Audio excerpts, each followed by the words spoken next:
Oke, Baik, kita bisa dimulai aja Pak ya. boleh. Silakan. Baik. Bismillahirrahmanirrahim. Assalamualaikum warahmatullahi wabarakatuh. Waalaikumsalam warahmatullahi. Alhamdulillahirabbil alamin wa bihi nasta'inu ala umuri dunya waddin. Wassalatu wassalamu ala asrofil anbiya wal mursalin wa ala alihi wa sahbihi ajma'in. Pertama-tama kita marilah panjatkan pujian puji syukur kehadirat Allah Subhanahu wa taala karena atas limpahan nikmatnya kita masih bisa diberikan kesempatan berkumpul dan belajar diskusi bareng pada malam hari ini, nih, Pak. Salawat serta salam semoga kita selalu tercurahkan, terlimpahkan kepada junjungan kita Nabi Muhammad Sallallahu Alaihi Allahumma sholli wa Wasallam, sallim. pada para saudaranya, sahabatnya, keluarganya. Semoga kita selalu menjadi pengikutnya sampai akhir zaman. Amin ya rabbal alamin. Amin. Baik, sebelumnya perkenalkan dulu ya. Saya Muhammad Adib, Pak. Alumni IAIN ya Pak, belum jadi UIN. Alumni IAIN tahun 2023. Tapi di wisuda 2024 kemarin. Jurusan apa? Saya jurusan matematika Pak, Oh, iya. hadis matematika. Mm. Baik, ini sekilas mau kenalin dulu ya Pak ya. Bapak Dr. Haji Debi Fajrin Habibi MPD ya Pak ya. Iya. Beliau sekarang berarti sebagai sekretaris Rumah Moderasi Beragama UIN SSC ya Pak ya. Oke. Ya, sekarang udah menjadi UIN, udah resmi apa ya? UIN Iya, alhamdulillah Bogor, beres. Syekh Nurjati Cirebon. Ya, alhamdulillah. Baik, materi hari ini kita karena udah masuk bulan-bulan haji gitu ya, Pak ya. Jadi kita materinya yaitu hikmah kurban dan ibadah haji, ya, Pak. Baik, Bapak sudah jadi co-host apa ya? Udah dikasih akses juga. Baik, mungkin langsung saja Pak ya, kan udah pukul 20 lebih 10 nih Pak. Baik, untuk pemaparannya, materi penjelasannya kami persilakan.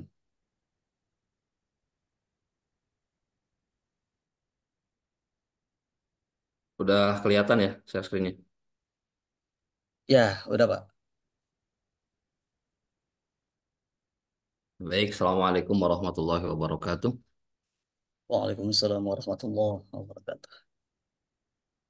Innal hamdalillah nahmaduhu wa nasta'inuhu wa nastaghfiruh wa na'udzu billahi min syururi anfusina wa min sayyiati a'malina may yahdihillahu fala mudilla lahu wa may yudlil fala hadiyalah.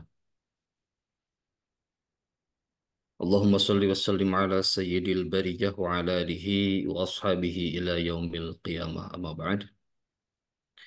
Yang saya hormati segenap pengurus Yayasan Al-Qalam ya, serta seluruh adik-adik para pemuda yang berjuang untuk eh, Yayasan Al-Qalam sebagai salah satu lembaga pendidikan keagamaan. Alhamdulillah wa syukru alhamdulillah pada kesempatan kali ini kita dapat bermuajahah dengan seluruh para eh, hadirin yang hadir pada layar pada kesempatan kali ini meskipun melalui media online begitu. Karena kampus UIN itu sudah jadi kampus cyber ya, jadi segalanya serba online. Jadi eh, platform-platform media apapun dapat kita gunakan yang tidak menghalangi ruang dan waktu untuk kita bisa eh, menebar kemanfaatan, menebar kebaikan, menebar ilmu, serta menebar keberkahan. Terlebih, Bapak Ibu yang saya hormati, kita saat ini tengah masuk pada salah satu bulan yang eh, sangat dimuliakan oleh Allah Subhanahu wa taala, yakni bulan Zulhijjah, di mana para jemaah haji, para dhuyufur rahman seluruh dunia saat ini tengah bersiap-siap untuk melaksanakan perjalanan rukun hajinya yang utama. Sebentar lagi akan eh, bergerak ke Arafah, kemudian Muzdalifah, kemudian ke Mina dalam rangka untuk menuntaskan prosesi ibadah haji yang mereka lakukan. Mudah-mudahan melalui keberkahan kegiatan ini kita ditakdirkan untuk dapat mengunjungi Baitullah, untuk dapat berziarah ke makam Rasulullah Sallallahu Alaihi Wasallam. Bapak Ibu yang saya muliakan beserta seluruh adik-adik pengurus Ustadzah Yayasan Al-Qalam yang berbahagia. Pada kesempatan kali ini saya ingin sedikit berbagi atas undangan dari eh, panitia ya, yang mungkin ada salah satu mahasiswa alumni yang pernah saya ajar pada waktu sebelum lulus, mungkin dulu ya di alumni PMI itu. Eh, saya ucapkan terima kasih atas kepercayaannya sehingga kita bisa bermuajahah pada kesempatan kali ini. Beberapa hal yang hendak saya sampaikan terkait dengan hikmah kurban dan ibadah haji. Yang pertama adalah bahwa bulan Zulhijjah ini selain eh, dilaksanakannya rukun Islam yang kelima sebagai salah satu bentuk pencapaian tertinggi umat Islam, cita-cita umat Muslim seluruh dunia, yaitu ibadah haji. Bagi kita yang tidak melaksanakan ibadah haji juga tidak kalah pentingnya untuk melakukan salah satu ibadah ritual yang syarat dengan makna, syarat dengan eh, syariat yang diajarkan oleh para nabi yang agung begitu. Selain pada pelaksanaan ibadah haji, tentunya pada bulan Zulhijjah ini sudah dimaklumi bersama, kita akan melaksanakan Yaumun Nahar atau hari penyembelihan hewan kurban. Yang itu kesemuanya adalah merupakan syariat yang disyariatkan oleh Nabiullah Ibrahim alaihissalam serta dilanjutkan oleh Rasulullah Muhammad Sallallahu Alaihi Wasallam. Itu semua adalah ibadah-ibadah yang mulia yang tidak pandang bulu bahwa semua lapisan, semua kalangan, tidak memandang stratifikasi sosial, semuanya dapat melakukan ibadah dengan caranya masing-masing pada bulan yang mulia ini. Bagi orang yang mampu bisa menunaikan ibadah haji, bisa menunaikan ibadah umroh. Bagi orang yang mampunya hanya bisa berkurban, bisa melakukan kurban. Bagi yang sama sekali tidak mampu, bisa berpuasa sunnah pada tanggal-tanggal tertentu di bulan Zulhijjah. Itu semuanya sangat bermakna dan semuanya sangat bernilai. La ikraha fid dini qad tabayyana rusydu minal ghayy. Dalam agama kita ini tidak ada paksaan. Bentuk ibadah pun sama sekali tidak memaksakan eh, apa yang kita punya itu yang harus kita lakukan. La yukallifullahu nafsan illa wusaha. Allah itu tidak akan menaklif segala sesuatu yang tidak mampu dilakukan oleh umatnya. Tidak akan menyuruh, mewajibkan apa yang sekiranya tidak mampu dilakukan oleh umat.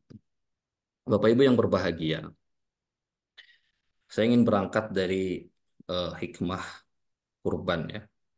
Hikmah kurban itu yang pertama tentunya adalah meningkatkan ketakwaan dan lebih dekat dengan Tuhan atau dengan Allah Subhanahu wa taala.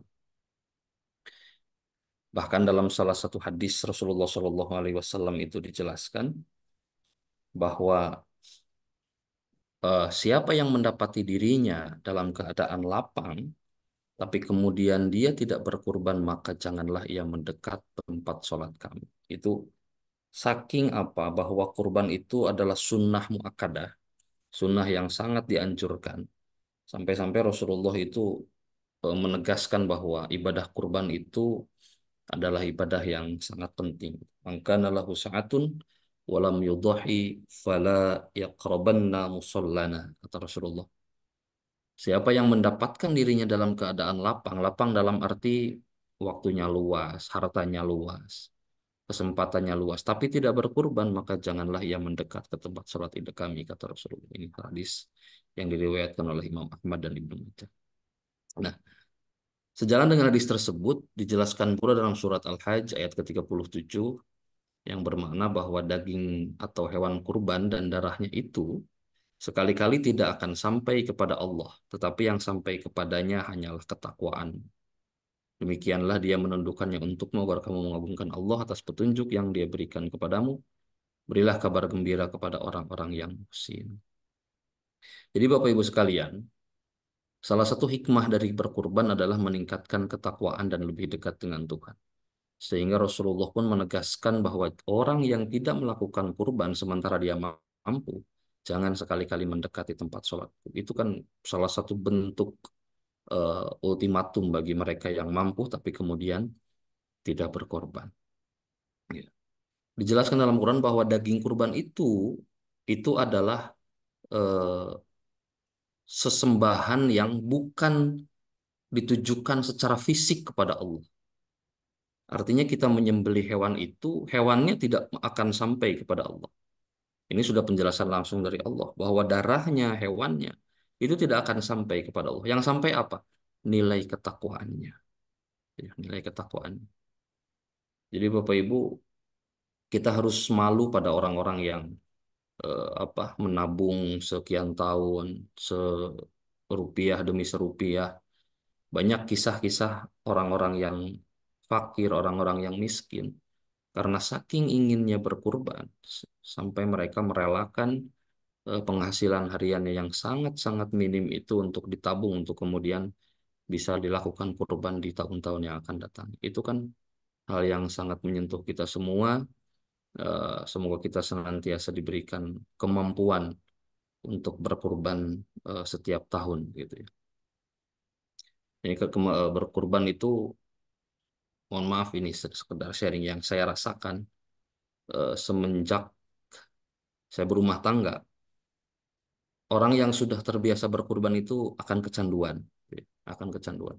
Apapun alasannya, bukan karena penghasilan saya banyak, bukan karena saya diberikan keluasan. Bahkan ketika posisi penghasilan sedang turun, sedang banyak biaya, anak sedang waktunya sekolah, berkurban itu bagi kami itu adalah hal yang sudah menjadi kelaziman dan sudah menjadi tradisi yang dalam tanda kutip harus ya, meskipun memang ini bukan sebuah kewajiban.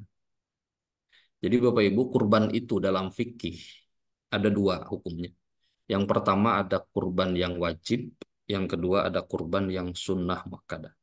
Mana yang wajib? Yang wajib itu jika kurbannya itu berbentuk nazar atau janji. Misalkan kalau saya diterima di perguruan tinggi tersebut, beasiswa, pilihan jurusannya sesuai, saya akan berkurban. Nah, itu kurbannya adalah kategorinya kurban wajib. Bagaimana bedanya dengan kurban sunnah muakkadah atau sunnah yang dianjurkan yang biasa kita lakukan tanpa ada nazar? Bedanya adalah prosesi eh, pembagian daging kurbannya. Kalau dalam kurban yang sunnah muakkadah, itu dagingnya itu bukan hanya boleh tapi justru sunnah kita memakan sebagiannya. Dalam Quran Al-Hajj ayat 36 sebelum ayat yang ini itu dijelaskan bahwa ambillah sebagian dari hewan kurban. Jadi boleh sedikit bagian yang diambil dari hewan kurban itu, bahkan dianjurkan karena Rasulullah pun melakukan hal yang demikian, mengambil, memakan pada saat itu juga dan disimpan untuk kemudian dikonsumsi pada hari-hari berikutnya. Kalau sekarang kan sudah ada teknologi freezer dan lain sebagainya. Kalau dulu dengan cara mungkin diawetkan, diberi garam agar tidak basi begitu. Itu sudah menjadi tradisi yang dilakukan. Tapi kalau kurban wajib yang di dalamnya ada nazar, itu tidak boleh sedikit pun kita yang berkurban memakan bagian dari dagingnya. Itu haram. Jadi kalau kurban wajib itu sedikit pun, secuil pun tidak boleh kita memakannya. Jadi betul-betul harus seluruh dagingnya, tanduknya, kulitnya, kakinya, itu jeroannya itu dibagikan semua ke orang lain. Bahkan beberapa kaul ulama menyatakan pembagiannya pun harus diberikan kepada orang yang betul-betul fakir miskin. Jadi kalau kurban yang sunnah kan tetangga yang mampu saudara yang mampu pun semuanya kebagian tanpa pandang bulu. Tapi kalau untuk kurban wajib itu ada beberapa kaul ulama yang menyebutkan itu betul-betul harus kepada orang-orang yang fakir miskin dan sangat membutuhkan makanan gitu ya. Nah, itu Bapak Ibu sekilas tentang bagaimana eh, hukum kurban itu ya. Kita percepat saja masih banyak bahasannya. Menjalankan ibadah yang paling disukai Allah. Nah, dalam dalam sebuah hadis dinyatakan tidak ada amalan anak cucu Adam pada hari raya kurban yang lebih disukai Allah melebihi dari mengucurkan darah atau menyembelih hewan kurban. Sungguhnya pada hari kiamat nanti hewan-hewan tersebut akan datang lengkap dengan tanduk-tanduknya, kuku-kukunya, dan bulu-bulunya. Sungguhnya darahnya akan sampai kepada Allah sebagai kurban dimanapun hewan itu disembelih. Sebelum darahnya sampai ke tanah, maka ikhlaskanlah menyembelihnya. Nah, ini yang lagi-lagi bahwa eh, tentang ibadah kurban itu merupakan ibadah yang bukan hanya dianjurkan, bukan hanya disunnah muakkadahkan, tapi itu juga adalah ibadah yang ternyata paling disukai oleh Allah Subhanahu wa taala. Sedekah yang paling utama adalah berkurban. Karena prosesi berkurban itu bukan hanya sebatas memberikan harta kekayaan, bukan hanya sebatas mengorbankan sesuatu yang menjadi milik kita, tapi di situ terkandung sangat banyak kandungan filosofis dan hikmah yang sangat besar. Dari mulai kurban itu melambangkan kita mengorbankan sesuatu yang kita kasih sayangi, kemudian melambangkan eh, pengorbanan harta yang besar. Bayangkan sekarang orang yang berkurban itu tidak kurang dari 3 juta rupiah. Sangat jarang sekarang kambing yang berharga di bawah 3 juta, sapi yang di bawah 20 juta gitu ya. Nah itu rata-rata sekarang orang yang ingin berkurban harus menanggalkan egonya untuk mempertahankan uang senilai 3 juta rupiah. Uang 3 juta itu bagi bagi banyak orang bukan uang yang sedikit. Bahkan mungkin masih banyak orang yang gajinya di bawah 3 juta. UMR Cirebon aja nggak nyampe 3 juta. Ya. Itu artinya bahwa nilai eh, ibadah sosialnya itu sangat tinggi. Kemudian, hikmah dari berkurban adalah mensyiarkan Islam melalui kisah Nabi Ibrahim. Jadi, ketika Nabi Ibrahim itu diberi amanah seorang anak laki-laki yang sejak lama dinanti-nantikan tidak kunjung tiba, ternyata ketika diberikan anak laki-laki yang sangat dicintai, sangat disayanginya, menginjak usia remaja, ternyata ada perintah dari Allah melalui mimpi kepada Nabi Ibrahim untuk menyembelih anaknya. Tapi karena ketika pisau sudah menyentuh leher Nabi Ismail, itu Allah seketika mengganti Ismail dengan seekor kibas atau domba yang besar dari surga sebagai balasan atas keikhlasan Nabi Ibrahim mengorbankan sesuatu yang sangat dia sayangi. Nah, itu artinya Bapak Ibu yang dimuliakan Allah bahwa berkurban itu syarat dengan makna. Syarat dengan makna salah satunya adalah bentuk pengorbanan kepada orang yang kita cintai. Karena di situ ada syiar Islam melalui kisah Nabi Ibrahim. Yang keempat, kita itu akan mendapatkan ganjaran pahala di setiap helai bulu hewan kurban. Jadi sangat besar eh, ini dalam konteks meskipun mungkin konteks keikhlasan itu sebetulnya kita tidak usah mengharapkan ganjaran pahala apapun ya. Semuanya berserah karena konteks keikhlasan itu kita bukan bukan hanya tidak berharap kepada manusia bahkan kepada Allah pun atas apa yang kita kerjakan itu harus ikhlas. Jadi sudah saja urusan pahala itu urusan Allah, urusan ganjaran itu urusan Allah. Urusan kita adalah melaksanakan segala sesuatu apa yang diperintahnya dan menjauhi segala sesuatu yang dilarangnya. Akan tetapi banyak sekali berita-berita yang sifatnya motivasi dalam Al-Quran, ayat-ayat yang sifatnya motivasi berupa amal, berupa pahala. Kemudian ada juga ayat-ayat yang sifatnya eh, ultimatum begitu ya. Jadi ada basyiron wa nadhiron, ada kabar baik dan ada kabar buruk. Nah ini dalam hadis itu ada kabar baiknya bahwa eh, kita itu akan diberikan pahala yang sangat luar biasa besar atas apa yang kita korbankan. Kemudian melatih diri terhindar dari sifat buruk. Hikmah yang terakhir yakni melatih diri untuk menghindari sifat buruk, seburuk sifat binatang. Beberapa di antaranya sifat rakus, serakah, tamak, dan egois, menang sendiri. Karena apa? Itu dalam diri manusia itu ada sifat hayawanat atau sifat kehewanan. Seperti yang kita ketahui bersama bahwa eh, manusia itu kan al hayawanun natiqun, hewan yang mampu memiliki logika, hewan yang mampu berpikir, hewan yang mampu menganalisis. Itu ya. Jadi kita ini sama saja, tidak ada bedanya dengan hewan. Yang membedakan kita dengan hewan adalah kemampuan kita untuk berpikir mengendalikan emosi.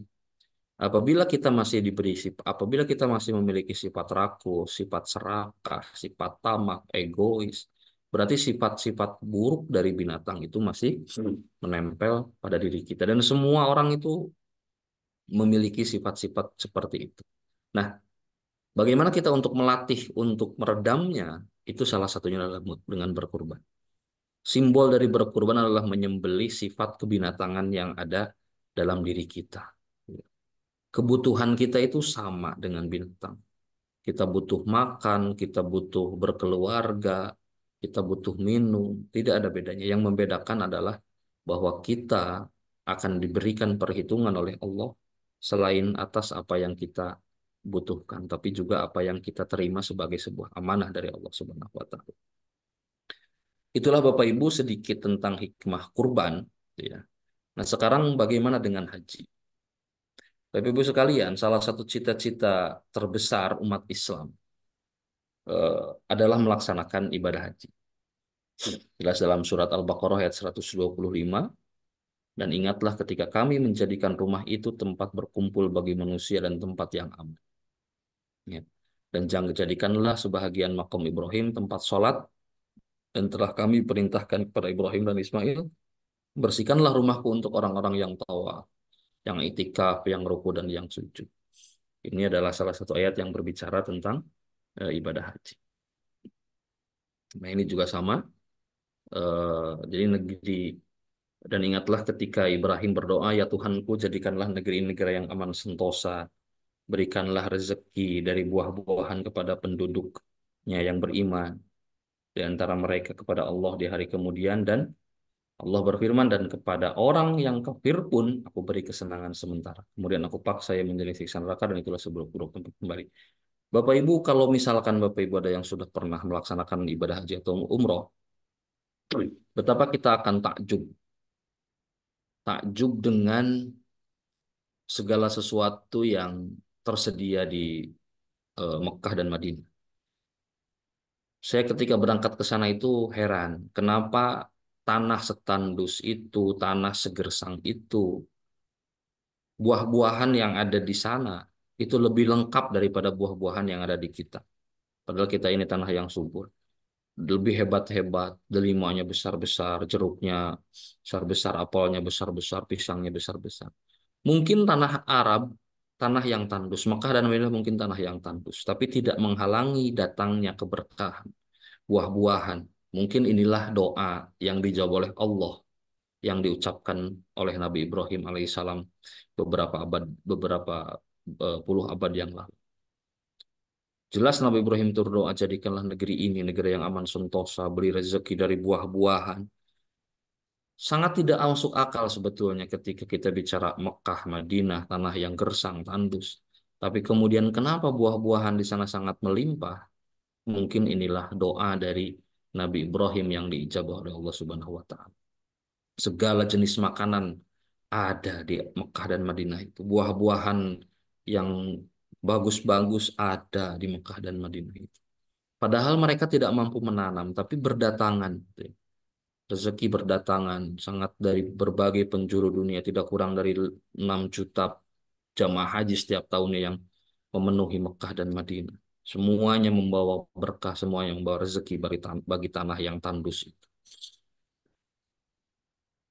Bapak Ibu, ini adalah salah satu ayat juga bahwa musim haji adalah beberapa bulan yang dimaklumi. Barang siapa yang menetapkan niat dalam bulan itu akan mengerjakan haji, maka tidak boleh rafas, berbicara kotor, berbuat fasik, berdosa kecil, dan berbantah-bantah atau wajadilhum billati dalam masa mengerjakan haji. Dan apa yang kamu kerjakan berupa kebaikan, niscaya Allah mengetahuinya. Berbekalah, sungguhnya berbekal sebaik-baik bekal adalah taqwa. Wazawadu fa inna khairu zadi taqwa. Nah, Bapak Ibu, inilah adalah ayat yang menjelaskan tentang kenapa bulan-bulan lain tidak bisa mengerjakan haji, karena bulan haji itu sudah eh, dimaklumi, yaitu bulan Syawal, kemudian eh, dari mulai bulan Dzulqa'dah, bulan Dzulhijjah, dan sebagian dari bulan Muharram. Itu adalah bulan-bulan pelaksanaan atau perjalanan ibadah haji yang rutin dilakukan setiap tahun. Nah, ibadah haji itu adalah undangan dari Allah Subhanahu wa taala, dan eh, bagaimanapun kondisinya seseorang, apapun posisinya, ketika tidak ada undangan itu eh, maka akan sia-sia. Artinya adalah haji itu bukan hanya perkara nasib, tapi bukan hanya perkara nisob, tapi juga perkara nasib. Banyak orang yang kaya, banyak orang yang punya harta berlebih, tapi tidak segera melaksanakan ibadah haji, tidak segera melaksanakan ibadah umroh, ya. Walaupun memang pada dasarnya bahwa undangan itu ditujukan kepada seluruh umat manusia. Adzin bin nasi bil haji ya'tuka rijala wa ala kulli dhamir ya'tina min kulli fajjin amiq. Kata Allah bahwa panggillah, eh, kepada memerintahkan kepada Nabi Ibrahim seluruh umat manusia dari berbagai penjuru pelosok bumi untuk mengunjungi tanah haram. Sekarang ibadah haji itu Bapak Ibu biayanya itu nyaris 90 juta. Menunggu harus setidaknya Jawa Barat itu sudah 20 tahun lebih. Makassar itu Sulawesi Selatan sudah pada titik 50 tahun antriannya itu. Jadi kalau kita daftarkan anak kita usia 12 tahun, usianya baru bisa berangkat itu 62 tahun kalau di Makassar itu antriannya. Haji plus pun, haji khusus itu 6 sampai 7 tahun. Haji mujamalah atau haji furoda itu jarang sekarang yang setahun langsung berangkat, harus nunggu dulu setahun. Itu saking antriannya besar. Saking antriannya besar. Kenapa demikian? Padahal sebetulnya Mekah dan Madinah itu bisa saja menampung lebih dari 10 juta jamaah.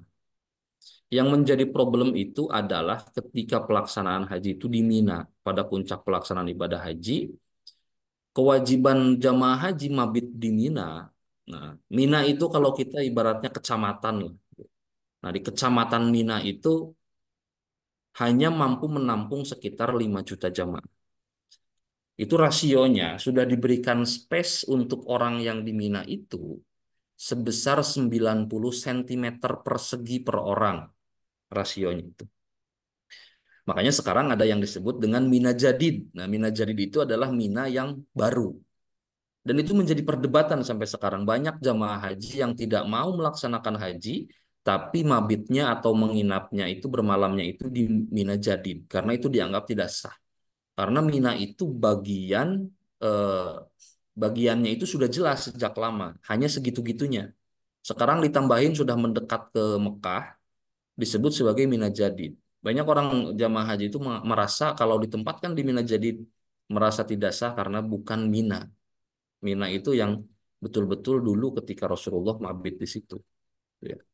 Anggapannya seperti itu. Tapi banyak orang yang menganggap Mina Jadid itu bukan bagian dari Mina. Akhirnya setiap tahun itu jamaah haji Indonesia itu Kementerian Agama selalu berusaha menempatkan jamaah haji Indonesia itu jangan di Mina Jadid, tapi di Mina yang betul-betul Mina tempatnya itu.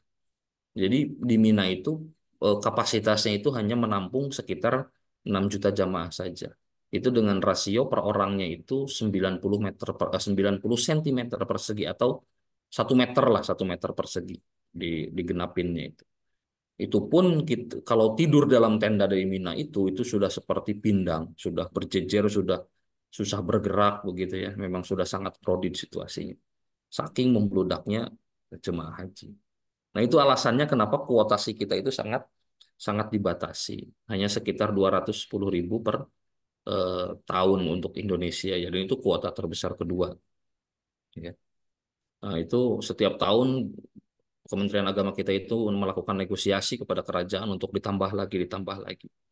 Itu artinya bahwa haji itu, Bapak Ibu yang saya muliakan, tidak hanya bergantung pada nisob atau kemampuan harta secara material, tapi juga tergantung nasib nasib kita sejauh mana kita mendapatkan panggilan dari Allah Subhanahu wa taala. Bapak Ibu, di dalam haji itu, ini saya lewat saja, ada niat ya. Apa sih makna niat? Niat itu tidak sekedar pelafalan harfiah, tapi menghujamkan kehendak dalam hati. Artinya ada potensi niat yang terkontaminasi oleh kehendak lain di luar ibadah. Nah ini yang sangat bahaya. Nah, harus pertanyakan dulu, sebetulnya kita itu berhaji itu apakah lillahi ta'ala untuk atau untuk beribadah? Apakah hanya untuk gelar haji? Apakah hanya untuk pengakuan sosial? Apakah betul-betul untuk menuntut ilmu, rekreasi, politik, ekonomi, dagang, status sosial, atau gengsi? Ini yang harus dipertanyakan. Makanya Rasulullah itu tidak mewajibkan haji berkali-kali, hanya satu kali.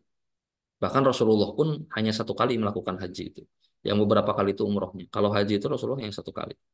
Padahal beliau itu orang Mekah, yang kemudian hijrah ke Madinah. Haji itu adalah salah satu obat juga bagi Rasulullah karena Rasulullah itu sangat mencintai Mekah sebagai tanah kelahiran. Dengan haji dengan umroh itu rasa kangen akan tanah airnya itu terobati. Nah, yang jadi pertanyaan ketika haji itu dilakukan berkali-kali, ketika umroh itu dilakukan berkali-kali, nah, bagi sebagian orang itu sudah menjadi rekreasi atau status sosial. Dianggapnya ingin, oh ini orang kaya, berhajinya beberapa kali, umrohnya beberapa kali. Atau hanya untuk kebutuhan dagang. Nah, ini banyak sekali kontaminasi niat bagi orang-orang yang naik haji, begitu ya. Harus disadari pula Bapak Ibu ketika kita mendapatkan kelapangan di suatu hari atau mungkin saat ini, uang kita banyak, dimampukan untuk berhaji setiap tahun, itu pun harus dibatasi ego kita. Kalau mau umroh yang tidak mengganggu kuota orang lain. Tapi kalau haji saya kira untuk saat ini dengan kondisi seperti ini, dengan kita punya harta yang berlebih, kita menahan ego kita untuk tidak berhaji, itu sudah luar biasa. Karena apa? Mempersilahkan orang lain untuk bisa mengisi kuota tersebut. Nah itu yang kadang-kadang saya lihat begitu ya di kalangan masyarakat kita, orang-orang yang punya berlebih kekayaan melaksanakan haji bolak-balik sementara tetangganya masih banyak yang kelaparan, masih banyak anak-anak yatim yang tidak mampu bersekolah, masih banyak orang-orang miskin yang tidak bisa makan daging kurban ketika hari raya Idul Adha. Itu yang sangat disayangkan. Daripada dipakai untuk berhaji terus-terusan, lebih baik sedekahkan kepada orang-orang yang membutuhkan. Itu lebih bermakna. Haji cukup satu kali. Itu lebih bermakna, Bapak Ibu sekalian. Boleh nggak kalau haji? Boleh, boleh saja. Tidak ada larangan sama sekali. Akan tetapi pertanyakan kepada hati kita sendiri, kepada nurani kita sendiri. Karena kaitannya hati itu bukan lagi urusan fikih, bukan lagi urusan halal haram, tetapi urusannya adalah kasih sayang, tenggang rasa, kepedulian dan lapang dada bagi orang-orang yang rela ngantri puluhan tahun hanya untuk berhaji dan mengeluarkan uang ratusan juta. Itu artinya kita beri kesempatan kuota bagi orang-orang yang belum pernah melaksanakan haji. Itu pun menurut saya adalah salah satu bentuk sedekah yang luar biasa. Bapak Ibu, di dalam haji itu ada ihram setelah niat itu ya. Jadi kita berniat itu sambil memakai kain ihram. Ihram itu memiliki makna diingatkan dari mana kita berasal. Bagi laki-laki itu sama sekali tidak memakai pakaian yang berjahit kecuali dua helai baju ihram yang warna putih. Tidak terikat dari apapun kecuali Allah. Tidak boleh lekat di tubuhnya dengan simbol kesombongan. Tidak ada pakaian ihram yang terbuat dari sutra, dari kain-kain yang mahal, semuanya sama. Bahkan orang-orang Afrika, orang-orang Nigeria itu mengenakan kain ihram itu dari kain kafan yang harganya sangat murah, yang kelak kain itu dipakai untuk pemakaman dirinya sendiri. Itu sudah menjadi tradisi yang mereka lakukan begitu. Tidak boleh punya kesibukan kecuali untuk mencari perhatian Allah. Di hadapan Allah manusia semua sama, kecuali ketakwaannya. Seorang haji harus meninggalkan perbedaan, keangkuhan, dan status sosial. Gitu ya. Nah, kemudian Bapak Ibu, ada yang disebut dengan mikot ya, atau batas bagi dimulainya haji. Jadi mikot itu ada dua, ada mikot zamani, ada mikot makani. Kalau mikot zamani itu waktu niat berhaji, ya yang dimulai dari sebelum bulan Zulhijjah itu sudah bisa melakukan mikot atau mikot zamani ya. Atau ada juga yang disebut dengan mikot makani atau batas-batas tempat kita setar kita melakukan ibadah umroh atau haji. Ada penjelasannya dalam dalam fikih gitu ya. Nah, di mikot ini orang berganti pakaian dengan baju ihram, ada berperubahan pakaian yang bermakna. Perubahan adalah sebuah keniscayaan dalam kehidupan. Orang itu terkadang roda kehidupan itu kadang di atas, kadang di bawah. Itu harus kita sadari bersama. Pakaian selain menutup aurat, kenyataannya menjadi simbol status, kesukaan, dan ciri pembeda antara satu orang dengan yang lainnya. Jadi pakaian itu sekarang kan harganya ada yang bisa sampai ratusan juta, ya. Itu sangat sangat fantastis begitu. Tapi ketika berhaji, semua jenis pakaian itu kita tanggalkan. Kita hanya mengenakan dua helai pakaian yang terbuat dari katun yang berharga murah begitu ya. Dan semuanya sama berwarna putih. Nah, ini lanjutannya. Nah, salah satu puncak bukan salah satu ya, puncak ibadah haji adalah kita berwukuf di Arafah. Bahkan bagi orang yang sedang sakit dan kondisi darurat pun itu harus tetap eh, dibawa ke Arafah meskipun dalam ambulan. Ada yang disebut dengan safari wukuf ya. Di Arafah kita melaksanakan wukuf. Itu mengajarkan kepada kita agar terbiasa untuk menghadirkan Allah. Apa yang terlintas dalam pikiran saat wukuf di tengah terik matahari hingga 52 derajat Celcius. Di tempat yang tandus. Berhimpitan dengan banyak orang. Ingin segera selesai. Merenung tentang akhirat. Ingat anak-anak di rumah. Dan seterusnya, dan seterusnya. Ingat harta di rumah yang hasil perjuangan bertahun-tahun. Semuanya direlakan. Dipasrahkan kepada Allah Subhanahu wa Ta'ala. Ini adalah puncak ibadah haji. Air mata semuanya berlinang ketika di padang Arafah itu semuanya teringat akan dosa, teringat akan anak, teringat akan bahwa harta itu sama sekali tidak akan dibawa mati. Ini adalah salah satu hikmah filosofi yang ketika kita melaksanakan wukuf di padang Arafah. Kita persingkat saja Bapak Ibu. Ada juga melontar jumroh di Mina. Ya. Ini adalah rekonstruksi memori ketika Ibrahim bimbang karena bisikan setan antara ketaatan dengan kecintaan pada hal dunia. Jadi ketika Nabi Ibrahim itu hendak menyembelih Ismail, di situ ada kebimbangan karena digoda oleh setan.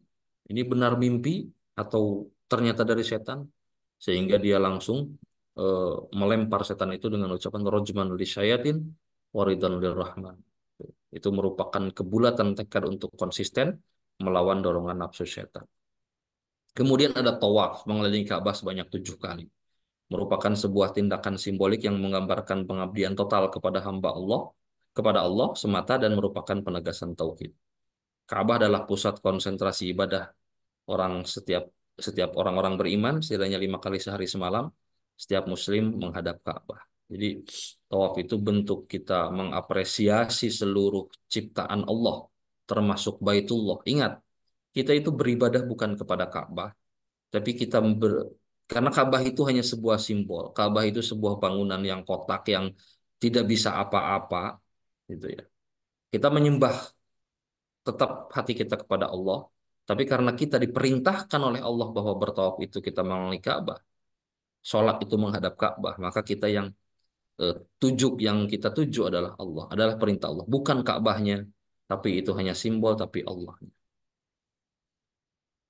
Nah, Bapak Ibu ini terakhir bahwa al-umratu ilal umrati kafaratun lima bainahum, bahwa satu umroh kepada umroh lain-lainnya itu adalah kafarat terhadap berbagai dosa yang kita lakukan. Wal hajjul mabrur laisa lahu jazaa'u ilal jannah, bahwa haji yang mabrur itu tidak ada balasannya kecuali surga. Baik Bapak Ibu, saya kira itu yang sedikit dapat saya sampaikan. Semoga ada manfaatnya dan saya kembalikan kepada moderator.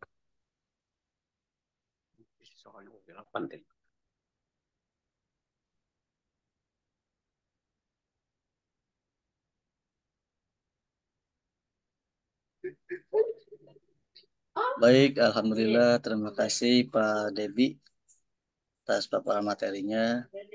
Semoga kita, Bapak Ibu sekalian, diberikan kemudahan ya. Kalaupun mungkin belum bisa berhaji atau berkorban di tahun sekarang, semoga diberi kemudahan untuk bisa melaksanakan di tahun berikutnya. Amin ya rabbal alamin. Amin ya Allah. Baik. Baik, terima kasih Pak Debi. Sekarang kita masuk ke sesi diskusi tanya jawab nih Pak. Baik, dipersilahkan kepada Bapak Ibu yang ingin bertanya bisa raise hand atau tulis di kolom chat juga nggak apa-apa. Mangga. Asik 2-0.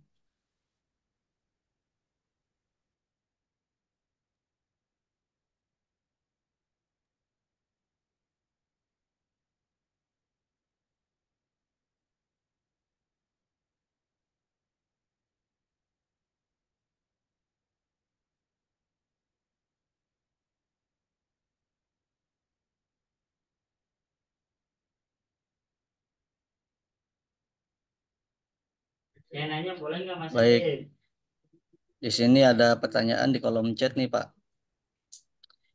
Assalamualaikum Pak Ustadz. Mohon izin bertanya. Saat serba sulit, apabila ada kelapangan rezeki, lebih baik kita sedekah dulu atau berkurban nih Pak? Dari Mbak Nadia. Sekian, terima kasih Pak. Baik, terima kasih Mbak Nadia ya. Pertanyaan yang luar biasa. Saya sedikit brainstorming lagi. Eh,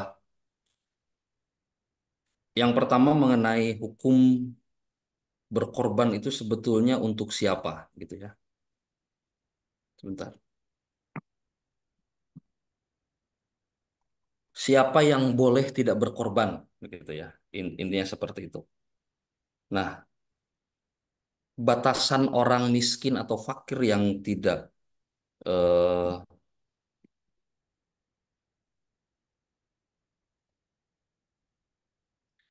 batasan orang fakir atau miskin yang diperbolehkan untuk meninggalkan berkurban itu beda-beda pendapat. Yang pertama, ini mohon maaf kalau agak keliru ya.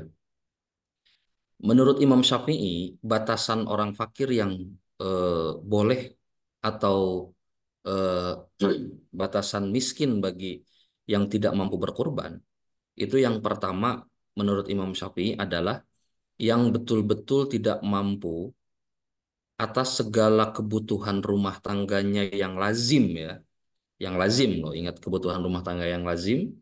Kalau menurut Imam Hanafi, itu orang yang tidak memiliki harta di bawah 200 dirham. Saya belum kalkulasikan 200 dirham itu berapa juta ya. Kemudian kalau menurut Imam Maliki, itu sama, hampir sama dengan Imam Syafi'i, apabila dia memiliki kebutuhan yang pas-pasan untuk kebutuhan rumah tangganya.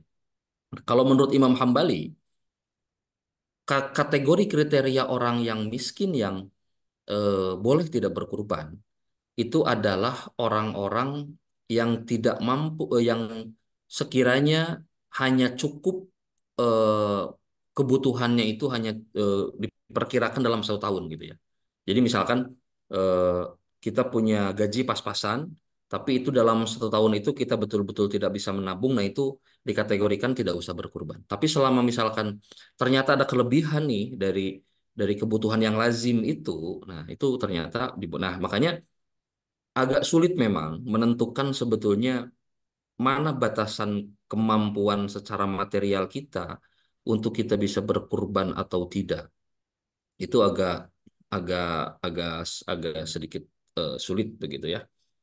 Nah, yang jelas adalah bahwa ketika ada kelebihan dana tapi itu ternyata pas-pasan dan tidak mungkin untuk berkurban karena kurban itu nilainya sangat besar, ya lebih baik disedekahkan saja. Kalau ingin sedekah, itu pun tidak sama sekali tidak eh, mengurangi apa namanya, tidak tidak mengurangi nilai dari ibadah kita. Sebentar ya, saya ini sedang. Silakan, eh, Mbak Nadia, kayaknya cukup ya. Itu penjelasannya seperti itu. Untuk pertanyaan selanjutnya apa, Mas? Baik, ini dari ada pertanyaan lagi di kolom chat Pak. Dari Pak Yatino. Assalamualaikum Pak Ustadz. Untuk berkurban, apakah boleh menggunakan kambing betina nih Pak? Makasih. Assalamualaikum warahmatullahi wabarakatuh. Boleh ya, dalam eh, kitab dalam buku fikih yaumiyah atau bahasa kitanya fikih sehari-hari itu eh, sah-sah saja. Boleh kita melaksanakan kurban atau akikah bahkan dengan hewan yang jenis kelaminnya betina. Itu tidak ada larangannya begitu ya. Karena seperti tadi dijelaskan dalam Al-Quran bahwa itu tidak apa namanya bahwa daging kurban itu bukan salah satu penilaian ya. Yang terpenting dagingnya layak, kemudian tidak ada cacat, gitu ya. Yang terpenting itu. Kemudian berbadannya gemuk, jangan kalau dalam keterangan fikih itu ada istilah begini. Jangan sampai si dagingnya si hewan kurban itu tidak memiliki sumsum tulang belakang. Artinya terlalu kurus, gitu ya. Jadi pilih hewan yang super, yang bagus, yang layak lah, layak untuk dikonsumsi, yang dikasih makan gitu, yang betul-betul diperlakukan baik oleh peternaknya. Nggak mesti mahal, sebetulnya banyak banyak banyak banyak ini ya, itu kan relatif saja sebetulnya. Banyak alternatif pilihan. Kita mau berkurban dengan nilai berapa? Nah, kalau misalkan ada pertanyaan, kan kurban itu gini, ada yang boleh 1 ekor kambing, atau misalkan kalau pengen patungan boleh 1 ekor sapi oleh 7 orang, gitu ya. Mana yang lebih utama? Kalau kita bicara mana yang lebih utama, utamanya adalah 1 orang 1 nyawa. Utamanya begitu ya. Tapi karena sekarang misalkan harga kambing itu di atas daripada harga sapi dibagi 7, itu sama sekali tidak mengurangi makna. Gitu ya. Jadi utamanya itu bukan berarti, oh kalau gitu lebih jelek. Nggak begitu konsepnya. Begitu ya. Nggak begitu konsepnya. Kalau lebih banyak uangnya ya 1 ekor sapi oleh 1 orang nggak masalah. 7 itu kan hanya batasan. Jadi jangan dibatasi dengan hal-hal yang apa ya? Kayak misalkan dulu sering ada anggapan kalau kurban itu nggak boleh makan dagingnya loh kata siapa? Justru Rasulullah itu menganjurkan mengambil keberkahan begitu ya. Si yang kurban itu. Kemudian kalau misalkan eh, dalam keluarga itu rebutan siapa dulu yang kurban, nggak usah diributkan. Pahala kurban itu bagi satu keluarga, ya. Bukan hanya bagi orang yang berkurban saja. Misalkan saya dalam keluarga punya anak 3, punya istri 1 begitu ya. Istri saya alhamdulillah baru 1 dan satu-satunya. Misalkan kemudian siapa yang tahun ini kurban, itu hanya simbol saja, gitu ya. Kami di keluarga saya biasanya giliran itu hanya untuk memberikan edukasi kepada anak-anak kami bahwa betapa kurban itu penting. Akhirnya kami bersepakat kalau kurban ini atas nama siapa secara simbolnya, anak yang pertama, tahun depan anak yang kedua, tahun depannya lagi anak yang ketiga. Selalu bergiliran seperti itu. Itu bukan berarti pahalanya mengalir kepada orang itu, tidak, itu hanya simbol saja. Karena pahala kurban itu bahkan ketika kita seluruh umat Nabi Muhammad ini itu sudah berkurban secara hakikatnya. Karena ketika Nabi berkurban itu, beliau berdoanya itu kan, terimalah kurban ini untukku, untuk keluargaku, dan untuk seluruh umatku. Ya, Allahumma taqabbal minni wa minna wa min ummati gitu kan. Jadi terimalah dariku, dari keluargaku, dan dari umatku. Itu betapa luar biasanya Rasulullah sampai pada apa prinsip sodako aja itu sampai ingat kepada kita sebagai umatnya. Nah, begitupun dengan kita keluar kita saya berkurban atas nama saya. Semuanya satu keluarga karena apa? Logikanya gini, uang yang kita berikan untuk hewan kurban itu bukan sedikit. Tentu itu butuh persetujuan dari istri, butuh persetujuan dari suami, butuh persetujuan dari anak. Apalagi sekarang Hari Raya Idul Kurban itu ternyata pas di bulan Juni berbarengan dengan kenaikan kelas. Bapak Ibu harus beli sepatu baru, harus beli buku baru, harus beli baju baru. Jadi sebetulnya balik lagi ke pertanyaan yang tadi, boleh nggak kalau binatang kurbannya betina? Nggak masalah. Silakan Mas, ada pertanyaan yang selanjutnya. Baik, terima kasih Pak Debi.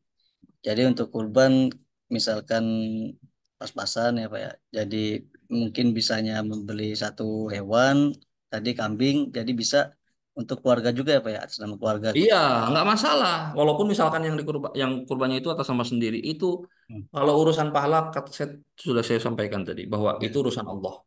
Dan secara hukum pun kita satu keluarga itu sudah termasuk ke dalam pahala yang hewan yang kita kurbankan. baik, baik, terima kasih Pak Debi. Ini ada pertanyaan lagi Pak dari Ibu atau Bapak Hamdani ini Pak. Assalamualaikum, izin bertanya, apakah kita harus berpuasa dari tanggal 1 sampai tanggal 10 atau pada tanggal tertentu saja? Terima kasih.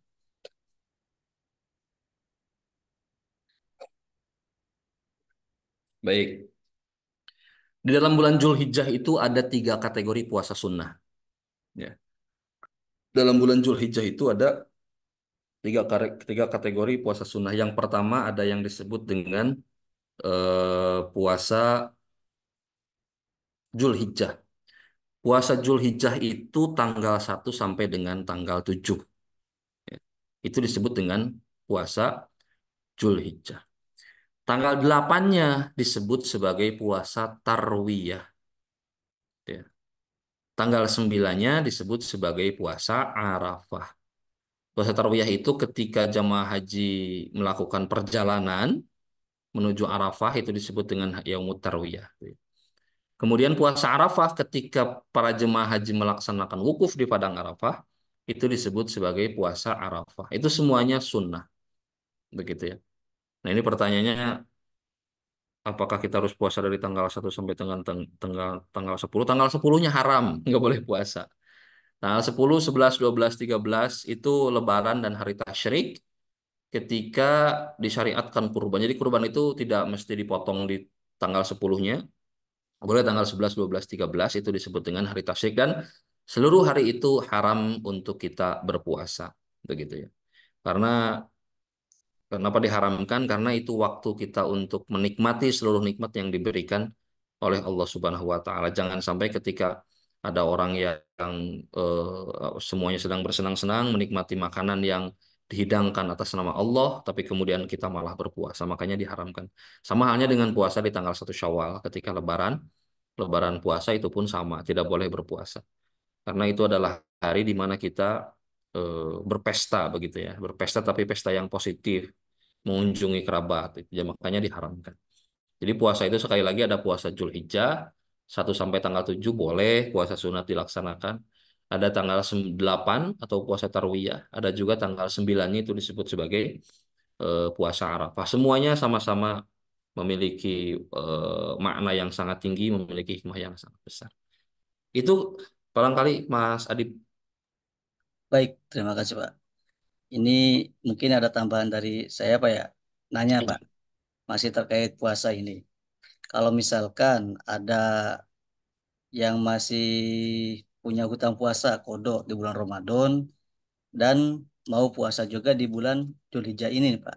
Nah, apakah boleh itu puasanya kita niat Ramadan juga yang kodok kemarin dan puasa yang di sunnah di bulan sekarang itu, Pak? Oke, terkait dengan puasa kodok, kadang-kadang eh, suka ada yang keliru. Misalkan ketika masuk bulan Syawal, ibu-ibu misalkan pengen ngejar puasa bulan Syawal. Padahal yang namanya ibu itu lazimnya itu kan mesti ada yang bocor, tidak berpuasa begitu ya. Mesti ada yang bolong-bolong. Kalau ketika masa-masa produktif, usia-usia produktif, mesti akan mengalami menstruasi yang diharamkan berpuasa. Kadang-kadang orang mengejar puasa Syawal dulu. Nah, sebetulnya wajib dulu gitu ya. Wajib dulu sebelum kita melaksanakan hal yang sunnah. Nah, konteksnya apakah boleh dilaksanakan di hari-hari sunnah? Tidak masalah. Lagi-lagi urusan pahala itu urusan Allah. Tapi tetap niatnya tetap niat bayar hutang dulu. Bapak Ibu kalau misalkan punya tetangga minjem uang ke kita 10 juta. Tiba-tiba besoknya itu ada motor baru terpampang di depan rumahnya. Mesti kita dongkol. Karena apa? Kenapa nggak bayar hutang dulu? Gitu ya. Malah beri motor dulu. Itu analogi saja gitu ya. Tidak ada kaitannya. Itu analogi saja. Karena eh, yang terpenting itu yang wajib. Karena apa? Kodo itu kan wajib. Kodo itu wajib. Sifatnya wajib. Nah, ini yang menggelitik itu ini. Ada kejadian kalau misalkan ada orang yang masih muda. Ini kan pengganti puasa itu ada beberapa skema. Kalau untuk yang eh, ibu yang apa menyusui kemudian takut anaknya kekurangan gizi, takut dianya kekurangan gizi, itu boleh mengganti dengan fidyah begitu ya. Skemanya adalah gitu ya. Skemanya nanti kita buka lagi pembahasan di fikihnya secara detailnya. Yang jelas ada skema fidyah, ada skema kodok begitu ya. Fidyah itu mengganti dengan uang atau mengganti memberi makan fakir miskin satu kali gitu ya. Senilai memberi makan fakir miskin.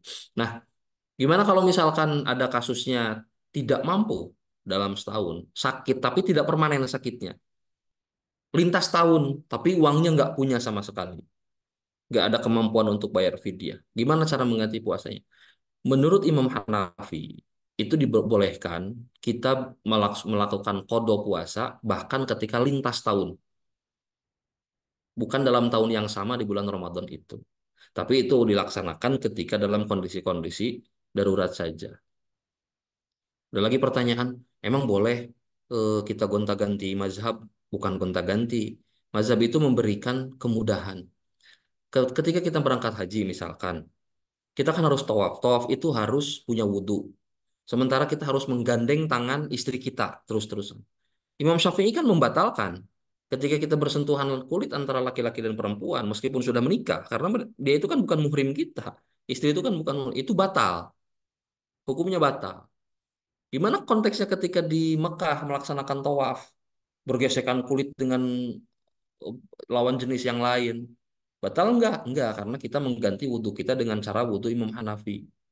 Jadi boleh ketika kita dalam konteks kondisi-kondisi tertentu yang darurat mengganti mazhab kita begitu ya.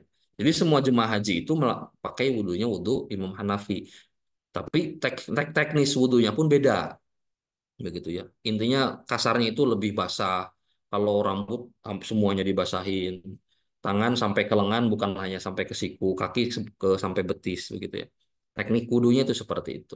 Nah, kalau bersentuhan antara laki-laki dan perempuan itu sudah tidak kategorinya tidak batal lagi begitu kalau nah, itu sama halnya ketika berpuasa misalkan kalau kodoknya ini sakit nih tapi sakitnya ternyata diprediksi setahun saja tapi dia nggak punya uang untuk bayar fidyah gimana gantinya nggak apa-apa ganti di tahun berikutnya meskipun lintas tahun melewati Ramadan yang satu lagi ganti saja niat puasa kodok untuk tahun yang sebelumnya tapi itu lagi-lagi dilaksanakan ketika dalam kondisi-kondisi darurat itu Mas Adib.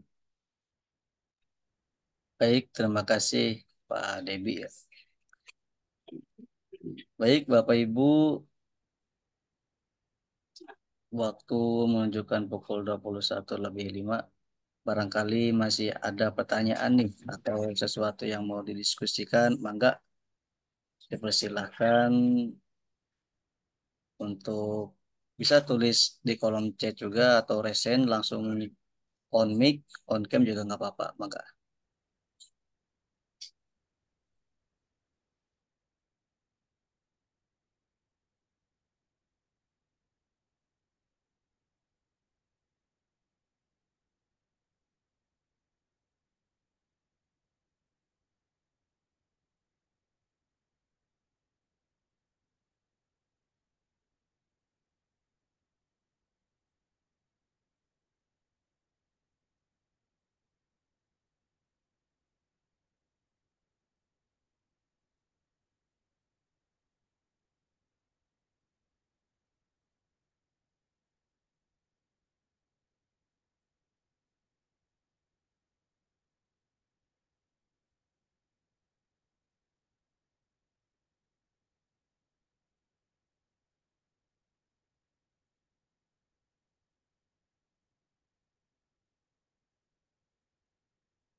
Kalau tidak ada lagi boleh silakan ditutup saja Mas Adib.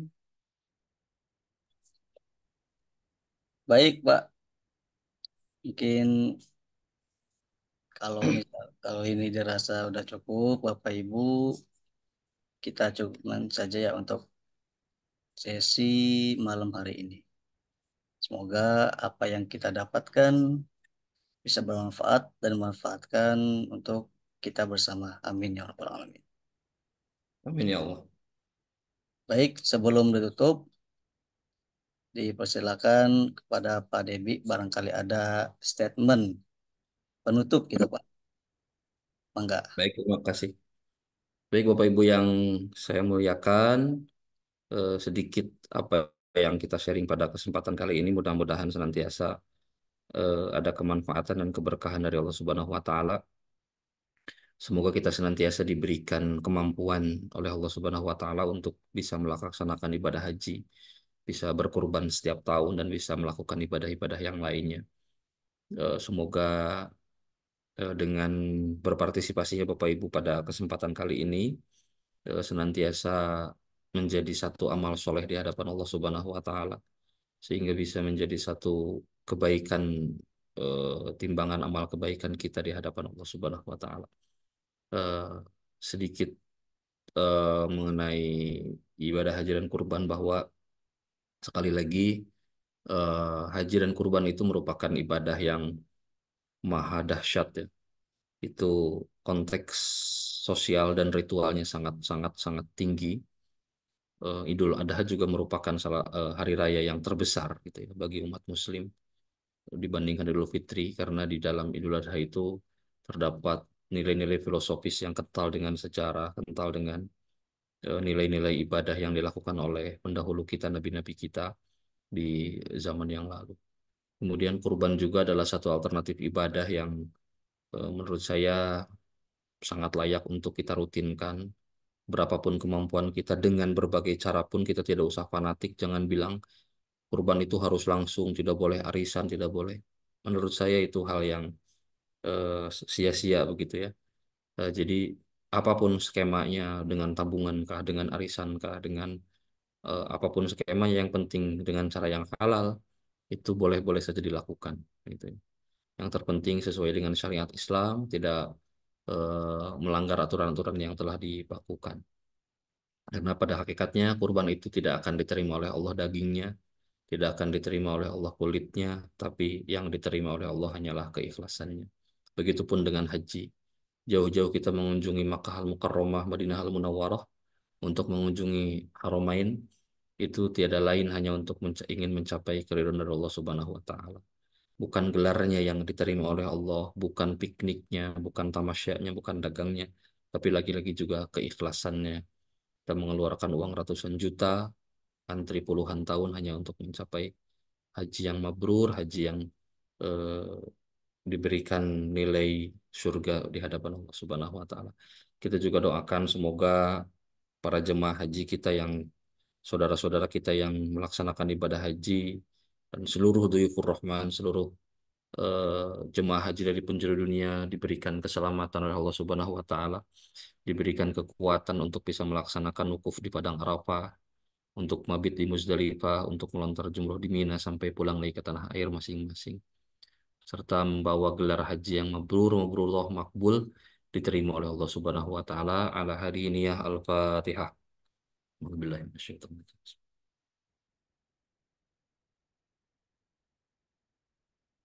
Sekian dan demikian, kurang dan lebihnya mohon dimaafkan. Kebenaran datangnya hanya dari Allah Subhanahu wa taala. Kealfaan itu murni dari kesalahan saya pribadi. Sekali lagi mohon dimaafkan. Walafu minkum, wallahul muwaffiq ila thoriq. Assalamualaikum warahmatullahi wabarakatuh. Waalaikumsalam warahmatullahi wabarakatuh. Terima kasih Ustaz. Waalaikumsalam warahmatullahi. Baik, terima kasih Pak Debi Saya atas. izin live ya. Terima kasih semuanya. Baik Pak, terima kasih Pak.